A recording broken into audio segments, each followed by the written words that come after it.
Hey guys, what's going on? Kevin Cage back with another daily cryptocurrency video. Like and subscribe if you like what we see, and let's get right into it today. We're going to be going over some big talking points that Chris Larsen, executive chairman of Ripple, and Stefan Thomas, former CTO of Ripple, now he is actually the founder of Coil, the web monetization aspect for the XRP ecosystem. We're going to be going over some important talking points because I want you guys to better understand this ecosystem and why XRP is the one.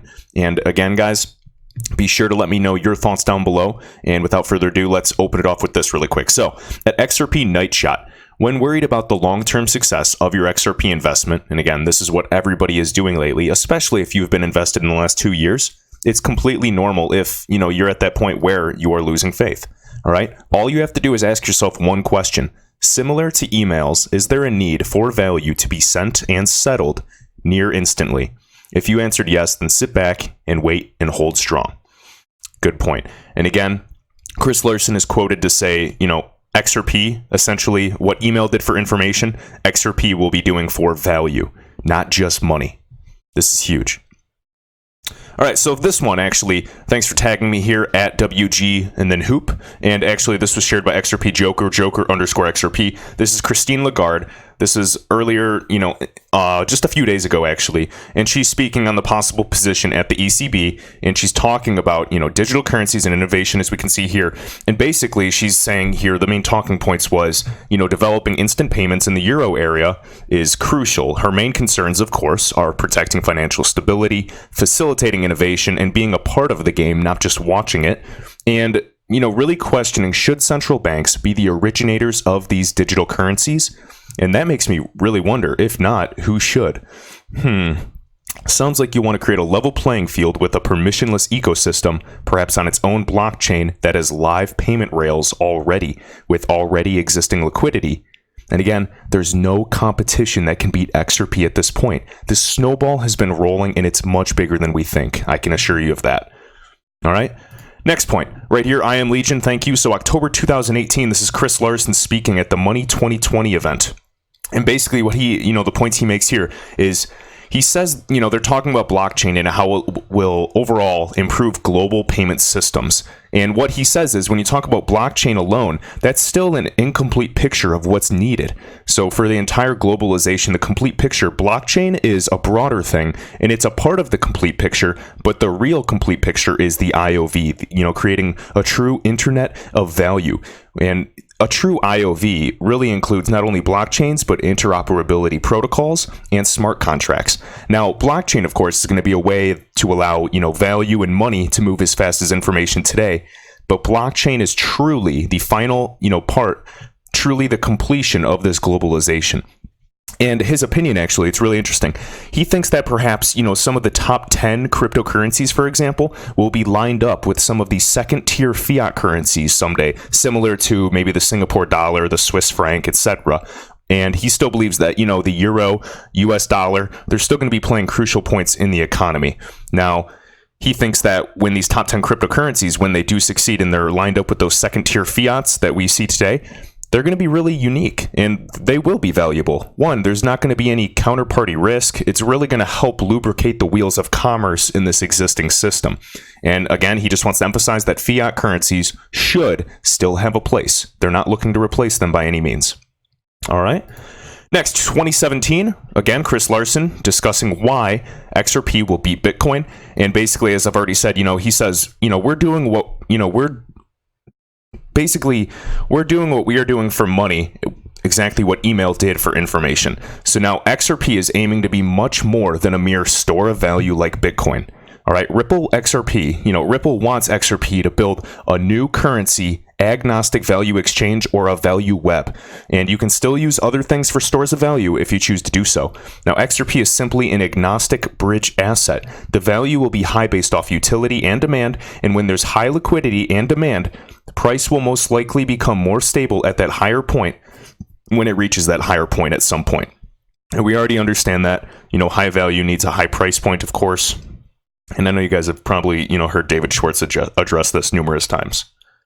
All right. Next clip, the killer formula, I am Legion again. So this is actually Chris Larsen and Stefan Thomas discussing right here. And It's really, really cool. So basically, they just want to make the point that XRP is very, very different compared to Bitcoin. It's truly value agnostic. It's being the engine for exchange. Now, the combination of the interledger protocol that can bridge, currencies and ledgers and XRP. So ILP and XRP is the killer formula. All right. Keep in mind, XRP can scale. It's fast, secure, efficient. And then ILP is truly the game changer.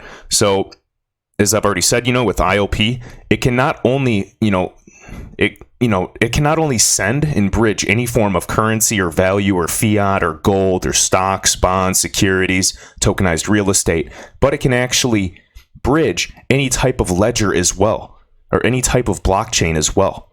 So whether that's, Ethereum, whether it's Bitcoin, whether it's, any form of value, it doesn't even have to be a cryptocurrency. That is huge. And between, cross borders, cross organizations, this is going to be crucial. And again, this is one example of interoperability protocols that we're talking about, combined with smart contracts and automation and blockchain to create the IOV. It's just a simple equation. All right. Next, Bitcoin, talking about interledger protocol, and then just kind of comparing it to the analogy of TCP/IP.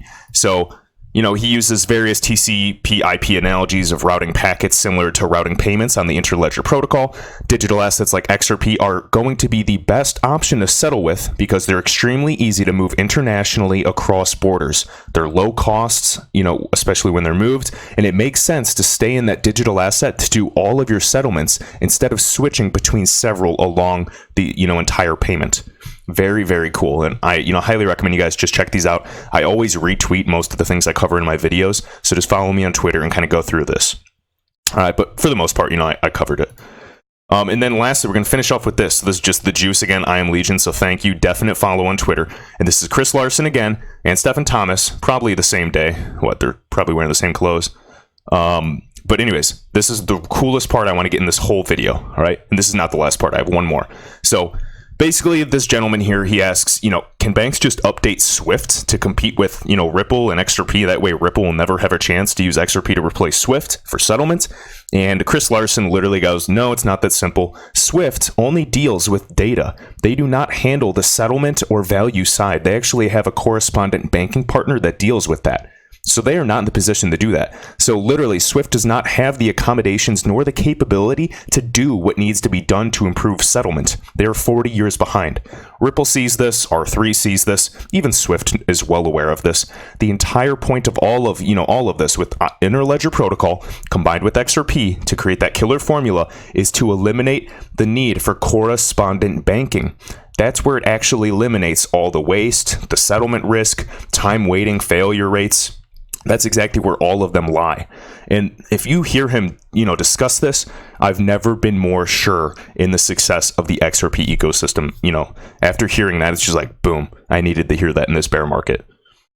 All right. And then another reminder, I am trying not to trash Bitcoin too much. I think it'll still survive. It has that name brand. It's the first of its kind. But just talking about possible rollback. And what rollback means is, with double spending, can you actually control the Bitcoin blockchain and roll back transactions? And the scary thing is, yes. And so this gentleman asks, can you do rollbacks? Are they possible on the XRP ledger?